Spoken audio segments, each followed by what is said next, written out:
È scomparsa dagli uffici pubblici dello Stato, è rimasta su quelli degli enti locali. La bandiera del Veneto, con il vessillo dell'Evangelista Marco, da qualche giorno è stata rimossa da molti palazzi dello Stato. Non c'è fuori dalla Banca d'Italia, dal comando interregionale dei Carabinieri di Prato della Valle e dal vicino Circolo Ufficiali.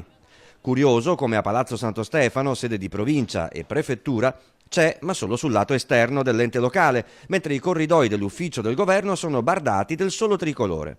L'esecutivo ha infatti impugnato la legge regionale che obbliga l'esposizione della bandiera veneta in tutti gli uffici pubblici e la prefettura si è allineata. Sugli enti locali la Regione ha libertà di legiferare, già oggi ci sono.